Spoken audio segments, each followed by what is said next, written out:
Hello, and today I'm looking at the Majjhima Nikaya number 78, which is the Samanamandika Sutta.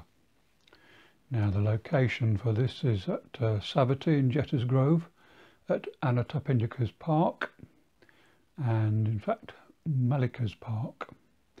And the people involved or mentioned are Ugahamana Samanamandika Sutta, who's a wanderer, and there are about 300 other wanderers. Buddha is mentioned, as well as Panchakanga, who's a carpenter and lay follower of Buddha. So he's described as being dressed in white.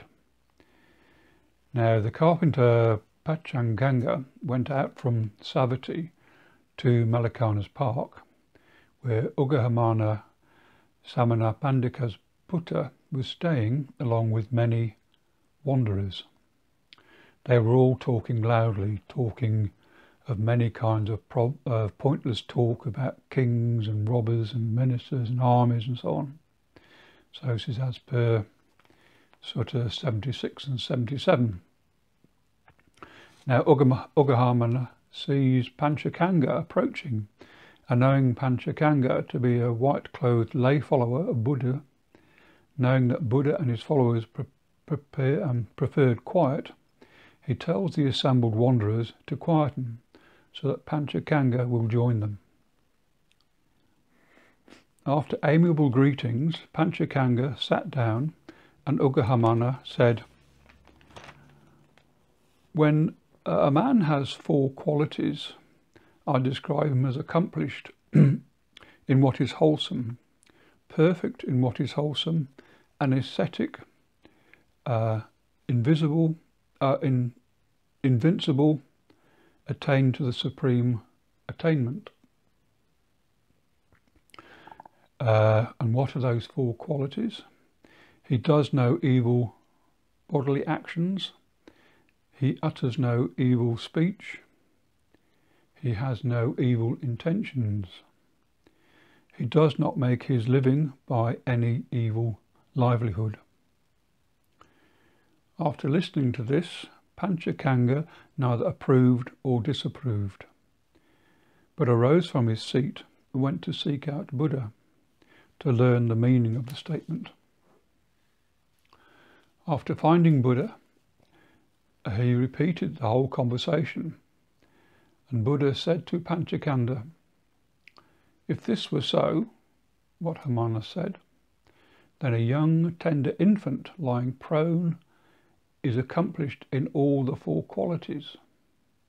So apart from wriggling, the infant has no notion of body, so there are no evil actions. Apart from whining, the infant does not speak, so there is no evil speech. Apart from sulking, the infant has no notion of intention, so there is no evil intentions. And apart from suckling, the infant has no understanding of making his living, so cannot be known for his evil livelihood. So when a man has these four qualities, I do not describe him as accomplished, but as in the same category as a young infant. However, when a man has 10 qualities, then I describe him as accomplished in what is wholesome, perfected in what is wholesome, and ascetic, invincible, attained to the supreme attainment. But first of all, it must be understood as follows. There are unwholesome habits that originate from this. Unwholesome habits cease without remainder here. Practices in this way for the cessation of one practices in this way for the cessation of unwholesome habits. There are also wholesome habits. Wholesome habits originate from this. Wholesome habits are without remainder here. One practices in the way to the cessation of wholesome habits. Now, I found that a bit confusing, so I thought wholesome habits would be encouraged, but I think that maybe we're looking at that the wholesome habits become innate rather than learnt. So that's just my aside for that one. And Buddha continues, also there are unwholesome intentions. They originate from this unwholesome intentions. They originate from this, and unwholesome intentions cease without remainder here, and so one practices the way to the cessation of unwholesome intentions. There are also wholesome intentions. They originate from this. They cease without remainder here, and so one practicing in this way is practicing the way to the cessation of wholesome intentions. Buddha continues, so what are unwholesome habits? They are unwholesome bodily actions, unwholesome verbal actions, and evil livelihood. And where do they originate from?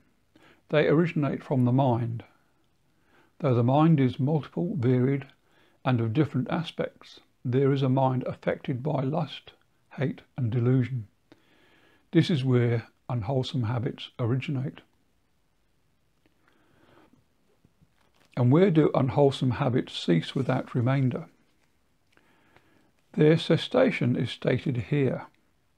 As a bhikkhu abandons bodily misconduct and develops good bodily conduct, he abandons verbal misconduct and develops good verbal conduct.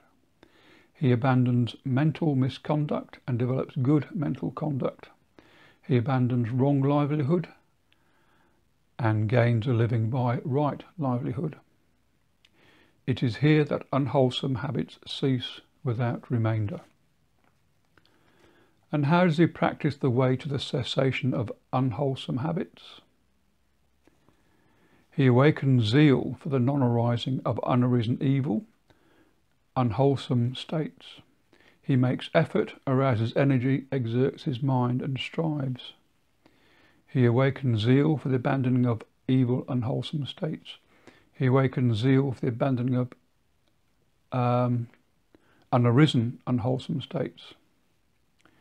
He awakens zeal for the continuance, non-disappearance, strengthening, increase, and fulfillment by development of arisen, wholesome states. He makes effort, arouses energy, exerts his mind, and strives. So it's almost like, I suppose, stepping back. So initially, when the thought arises, abandon those thoughts, and then goes to the next step. So, stop it before the thought arises. So sort of stepping back in the mental process. Now Buddha goes on, what are wholesome habits? They are wholesome bodily actions, wholesome verbal actions, and purification of livelihood. And what do these wholesome habits originate from? From the mind. Though the mind is multiple, varied, and of different aspects, there is a mind unaffected by lust, hate, and delusion. And where do these wholesome habits cease without remainder? Here a bhikkhu is virtuous, but he does not identify with his virtue. He understands as it actually is that deliverance of mind and deliverance by wisdom, where these wholesome habits cease without remainder. So the comment I've made there is that the wholesome habits go beyond the habitual and they become innate or inborn or instinctive. So a person is, say, empathetic by nature rather than having to learn empathy, I suppose. And how practicing does he practice the way to the cessation of wholesome habits? Buddha continues. Here a bhikkhu awakens a zeal for the non-arising of unarisen evil and wholesome states, for the continuance, non-disappearance, strengthening, increase, and fulfillment by development of arisen wholesome states. He makes effort, arouses energy, exerts his mind and strives. So he's saying getting to a wholesome state is not a passive exercise, it is a positive struggle.